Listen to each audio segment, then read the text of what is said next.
Hello everyone, John Faulk here with JagSuccess, and today we're going to be going over some more examples of antiderivatives.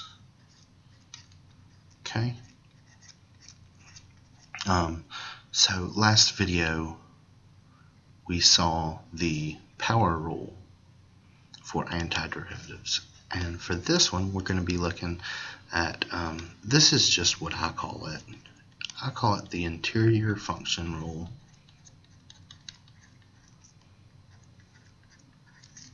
of antiderivatives. And basically what I mean by interior functions, let's look at a couple. Let's say we have f of x equals to sine of 4x. And we have another one, g of x equal to e to the 6x. What I mean by interior functions is we have these interior functions where it's not just x, but it's 4x, 6x, 1/2 x, negative 2x. Really, any constant times x that you can think of, this rule will apply to. So if we were to take the antiderivative or indefinite integral, let's say of this sine of 4x dx, let's see what we're going to have to do here. So remember, if we take the derivative of sine, we get cosine. But we're not taking the derivative, we're taking the antiderivative. So the derivative of what is going to give us sine? And we come to the conclusion that that is negative cosine of x. If we take the derivative of negative cosine of x with respect to x, we get sine of x. Okay? But we're not dealing with just sine of x, we're dealing with sine of 4x. But the first part is the same. So we know the antiderivative, or the derivative of what, which gives us sine, is negative cosine. Now, we're going to leave this the same, this 4x the same. And we're just going to divide it by the constant seen here, which is 4. And then we always add on our plus c. And we saw that in the last video. So pretty easy. Let's look at this other example here.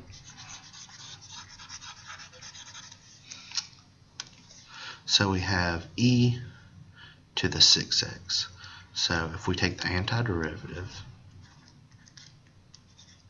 or also called the indefinite integral, we will see that, okay, e to the x, if we take the derivative of e to the x with respect to x, we get e to the x. So if we take this backwards, e to the x, and take the antiderivative, we just get e to the x. So this one's actually really, really simple. So if we take the antiderivative of e to the x, we get e to the x. So e, but we're not just dealing with x, we're dealing with 6x. So we're actually going to leave this the same, and then we just divide by that constant 6. And we add plus c.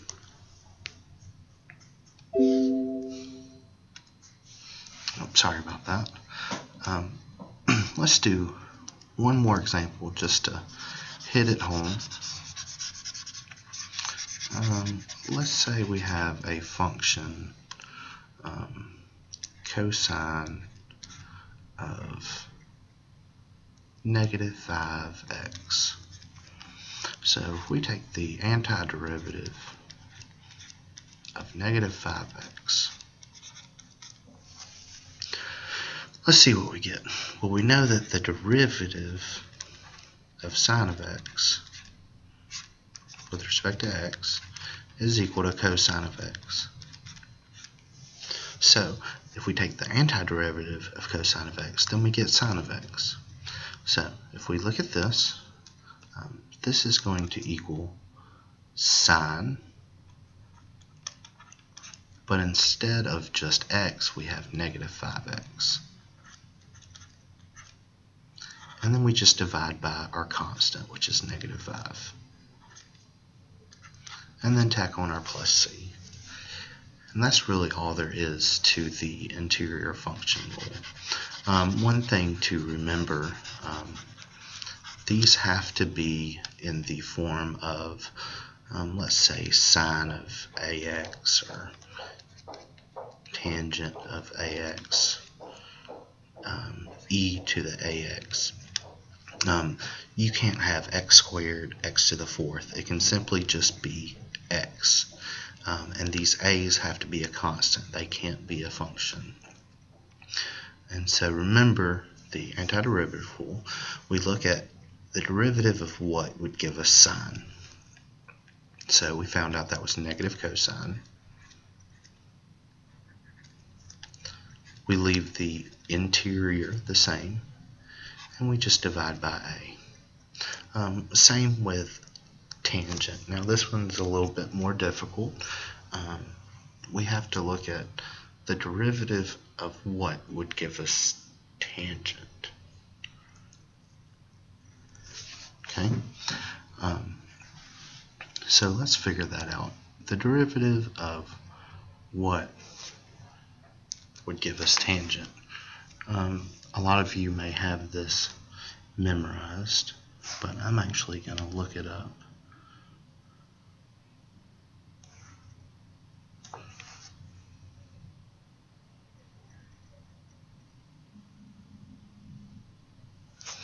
And that is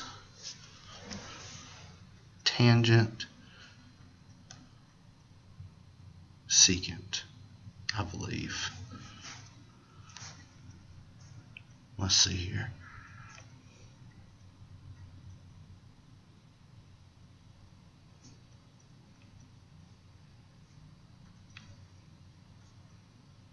Sorry about that.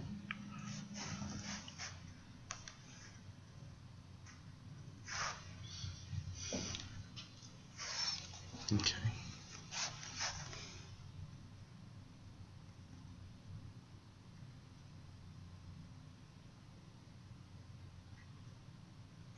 This one's actually a little bit more difficult. Let's not use tangent. Let's go back to something a little bit more simple, like cosine of ax. Because the integral of tangent x actually uses natural logarithms, which you'll learn later in Cal 2. So the derivative of sine gives us cosine. So we know that this is sine of ax. Leave ax the same over a. Same with this.